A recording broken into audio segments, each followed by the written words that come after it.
Hi there, my name's Filtzy, and I love horror. It's one of my favourite genres and one of the main contributing factors to my slowly declining mental state. Far too often, I find myself turning to the same few series and the same few games, and when I try anything new, I'm met with complete garbage that's about as scary as an unpainted wall. Tell me. Bye-bye, man. So I decided to look through the depths of the Steam new releases, see if I can find the nuggets of gold hidden in the piles and piles of human excrement.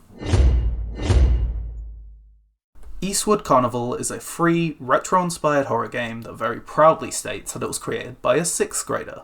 Now, if you're looking forward to hearing me rip apart an 11-year-old, you're deranged, and in the wrong place, because I find this game incredibly impressive. The retro style comes with an incredibly low resolution, along with the low poly models. This creates some weird, distorted visuals and the inability to see more than a few feet in front of you. This creates the kind of confused tension that usually only nerds who wear glasses can experience.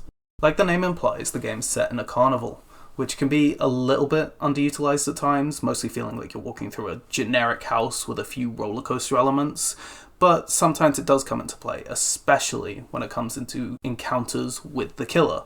The killer, by the way, is just a guy in a Halloween ghost costume, which I find incredibly charming the whole way through. Too many amateur horror devs try way too hard to make their monster look scary, sometimes reaching levels beyond parody. The simplicity of the design here gives my imagination some room to fill in the blank to who or what is under the blanket. Now, when it comes to audio design, it is an incredibly mixed bag. At the start of the game, the weather ambience is on a short loop, and you can hear it pause every single time it loops. Later, when you hear the killer tearing through the corpses of his victims, the sound is genuinely chilling.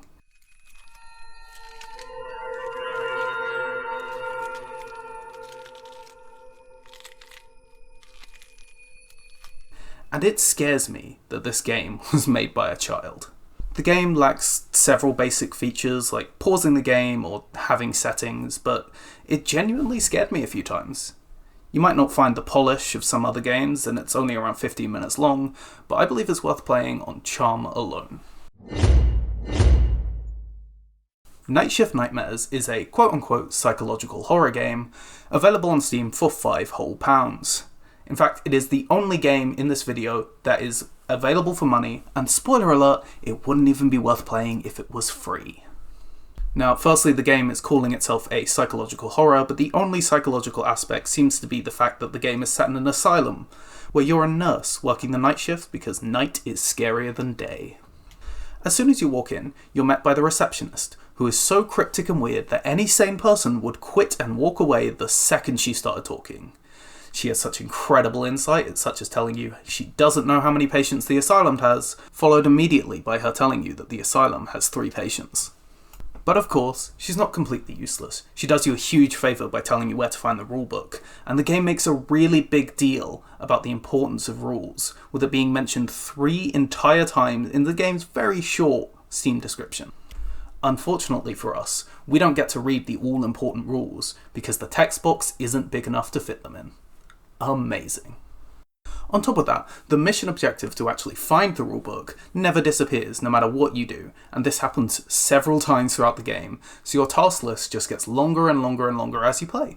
The more I look around, the more obvious it is that this game is just another Unity asset flip.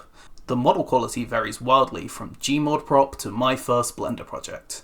Every part of the UI feels like something I've seen before, and every person you see looks like they're from a completely different game. Speaking of people, it's time to go visit the patients, so I go upstairs to check on the uncountable number of 3 patients. I find one missing in a cutscene that interrupts the dialogue that I never got to read. Then I find one breakdancing on her bed for some reason, and the final one tries to talk to me, who I ignore because that was the only rule that I could read. At this point I also find a flashlight, which instead of moving with my camera like every other game, it moves with my models because making games is really hard. Now, after the grueling task of looking inside 3 rooms and not doing anything, the game decides that it is time for a coffee break, because that's what the developer thinks working is.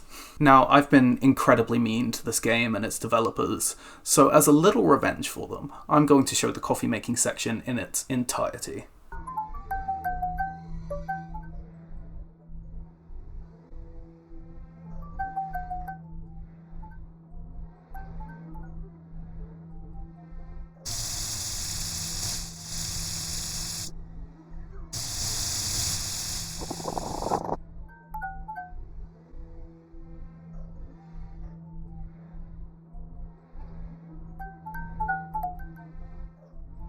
My difficulty with this incredibly basic task may not have been the game's fault.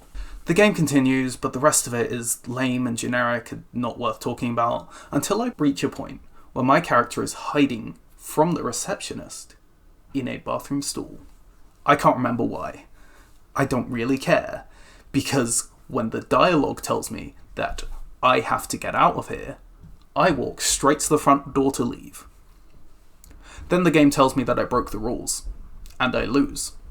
It was at that moment that I decided to uninstall the game. I hate this game. I don't recommend it to anyone. I got my money refunded because I refuse to let developers like this make money.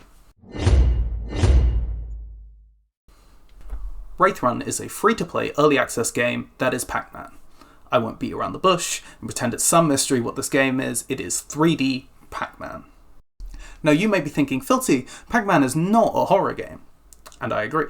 But the game's horror-themed. It's not scary, but it has some elements of horror, like some spooky robo-ghosts that are slightly less cartoonish than Pac-Man ghosts. And honestly, it's pretty fun. Pac-Man's a tried and true formula, and it works here as well as it does there. Just like in Pac-Man, you beat the game by collecting orbs all over the map. And luckily the developers accounted for the player not being able to see the entire maze with this handy-dandy little arrow that you can mindlessly follow until it randomly decides it wants to point to a different orb in the opposite direction. Now, reading the game's Steam description, it mentions 4 enemies, but I only ever actually saw 2. Those being the Pac-Man style spooky ghosts that aimlessly wander the maze until they see you and begin to chase, and some rotating saws that ignore you entirely, acting more like an obstacle than an enemy. Luckily for you, your character's a decent runner, and is much faster than any of the enemies I encountered. But they can still surprise and corner you because there's more of them than there is of you, and you die the second they touch you. Traditionally in Pac-Man, the power-ups allow you to eat ghosts by walking into them, but in this game, you get a sick fireball instead, which is so satisfying to use as all of the enemies explode into a ball of fire. I feel like a god, wrecking everything in sight for just a little bit. I do wish the game had a point system, so there was a reason for killing these dudes, besides, bloodlust.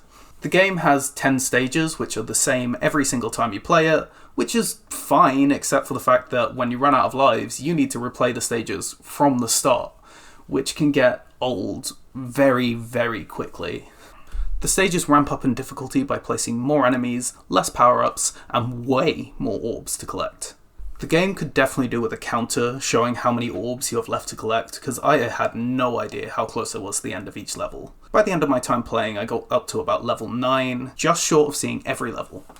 But by that point, I'd grown a little bit tired of the repetitive gameplay and replaying the same levels. Maybe that final level would have changed everything, but I doubt it. I should also probably mention that the music in the game is AI generated, which I'm hoping is just a placeholder while it's in early access. The music is fine, but as you can expect, painfully generic.